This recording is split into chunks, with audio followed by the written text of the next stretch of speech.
Hello guys, this is Midnight Zero here with my very first LP, Megaman.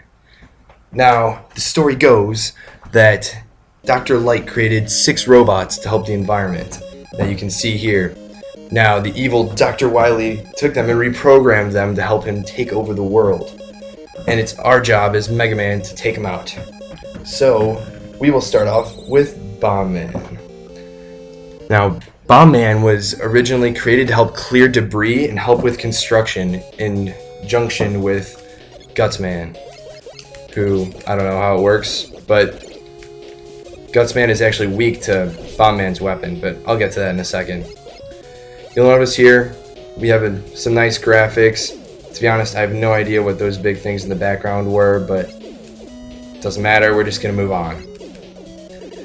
Now, what I was saying about Gutsman and Bombman is the way the weapons work in the Mega Man games. Ooh, nice knife. Is they all have like a rock, paper, scissors quality to them. So each weapon is especially strong against another robot, but weak against another, and each robot is weak to a certain weapon. So that's very helpful when fighting bosses. Now, another thing that I love about Mega Man is not this enemy, the Sniper Joe, but the music. Now, the first one doesn't have the most memorable music. However, it's really good, especially for an NES game. They really managed to pack a lot of solid music onto that 8-bit cartridge memory. I'm not sure exactly. I don't know all the technicalities behind the NES. But the NES didn't have the greatest capabilities, and actually, Mega Man is only blue because there were the most different shades of blue that the NES could handle. So, just a fun little fact there, I guess. Now, I actually like Bombman's level because it's pretty straightforward. There aren't too many tricks, no cheap little areas, although this part gets really annoying because of my least favorite enemies, these guys. I think they're called flying shells. Just because of them shooting in all the different directions and knocking you off of ladders and into spike pits, they just get annoying. It's pretty straightforward. Nice little Sniper Joe glitching up there. I don't get it. Oh well. Now, Mega Man, the levels are pretty short actually, once you get them down at least.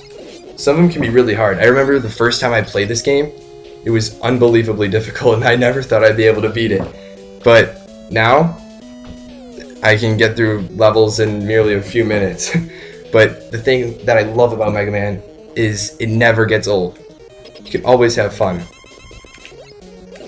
So we got our first boss here, Bombman, who is throwing some bombs at us. I mean, surprise there. And he's jumping at us in very strange ways. Aw, man. No, it's alright. Alright. Yeah. Alright, so we just defeated Bombman, and we now have the Hyper Bomb, which is a new weapon Mega Man can use.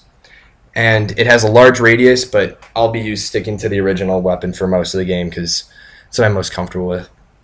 Now, like I said earlier, the Hyper Bomb is strong against Gutsman, so now we're going to try Gutsman's level, which is famous for its difficult platforming section that you'll see momentarily. And we start off with these Metors, who became an iconic enemy for the series. You'll see them all over the place, these cute little yellow guys. Now here it is, the platforming section. So you'll notice the platform is running along a line, and wherever there isn't that like track, the platforms just drop straight up, and it's an instant death. So it gets pretty annoying if you don't know what you're doing. Just takes practice and patience. Patience for sure. Mega Man games, boy, if you try and rush without knowing what you're doing, there's one trap after the other, and you never know where you'll die next. So, just gotta learn to wait for patterns, and yeah, but it never gets old. So again, we're almost at the level, or at the end of Gutsman's level. You got those little variations of Metors that I don't remember seeing in any of the other Mega Man games. But I mean, they're not too bad once you figure them out. Those green helicopter guys can get annoying the first time you fight them. Oh, darn it. Oh, nice. Those guys at the they appear before the boss like entry area of every level, and they do a ton of damage if they hit you, but their jumping patterns are pretty random, so you never know if you'll get hit. Alright, so now here we are at Gutsman. So I just switched to the Hyper Bomb, because that's Gutsman's weakness. Got a nice little intro, and here we are fighting Gutsman. Pretty straightforward boss battle, just jump and throw bombs. I mean, the only hard part is if he gets really close to you, which he's getting very scarily close. This is not good. I'm gonna get hit. Oh! Uh-oh. Not good. Not good. Gutsman, get out of here. Gutsman! This is not good. Stop killing me, Gutsman! Oh, boy. No matter how many times you fight a boss, the one time you record, he gives you a hard time.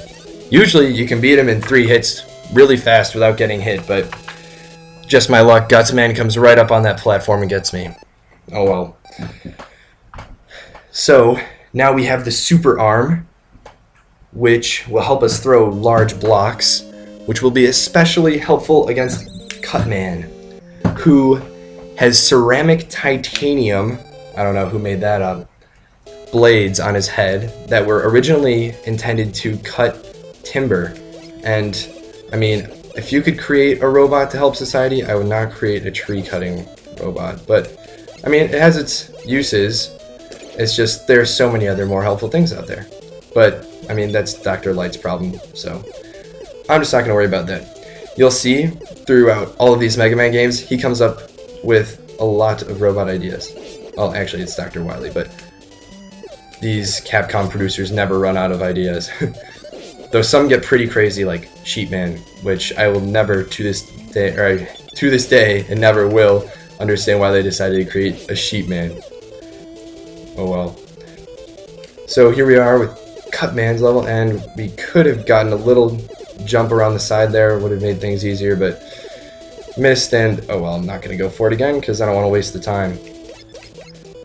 Cutman's level, some people claim he has the best music in Mega Man 1. I personally don't think so, but it's certainly not bad. And these enemies here, these enemies are just annoying. They're not hard to beat, they just slow down Mega Man's pace, and you just have to wait for them so you can hit them at the right times. Talk about annoying, but oh well. Oops, almost got it there. Take them out.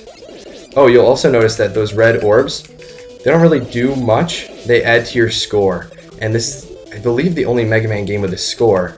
And this is certainly when game companies still thought people cared about their score. But I guess that was a thing with arcades and all them. But, sorry, I probably should have explained this earlier. The yellow, like, lamp capsule things are life, and you have Mega Man's life bar in the upper left corner. So I just got some life there, and I missed him. Oh well. Got him, and the little red orb glitched. No big deal. NES game, just gotta expect it. So here we have more of my least favorite enemies, and I've tried and tried to get past them as fast as possible. It doesn't work. You've just gotta dodge those first one, or dodge the first 2 blasts of that first one, and then, oh, see how much damage I got there? But it shouldn't make too much of a difference. I don't plan on getting hit by Cutman, but I didn't plan on getting hit by Gutsman either. Nice little intro area. We're gonna switch to Gutsman's Super Arm, and let's get a cool pose going into the boss battle. Alright, so see those blocks in the left corner? We're gonna pick those up and we're gonna throw them at Cutman. If we hit him with both, it should be an easy battle. And we get hit, surprise, and yay, we beat Cutman. Now we have the Rolling Cutter, which is one of the most powerful weapons and one of the most used weapons in the game. Alright, so 3 Robot Masters down. Let's see. Alright, we're kind of low on time, so I'll cut it at that. And get it? Cut. But next time on Mega Man, we are going to take on Elecman, and then Iceman and Fireman. And we'll see if we get started with the Wily levels. But if you enjoyed this, please smash that thumbs up button. I would really appreciate it. It helps me out. And if you're looking forward to seeing more, a subscribe would be great too. And if this was your favorite, please favorite it. And I will be looking forward to seeing all of you guys next time. Until then, peace.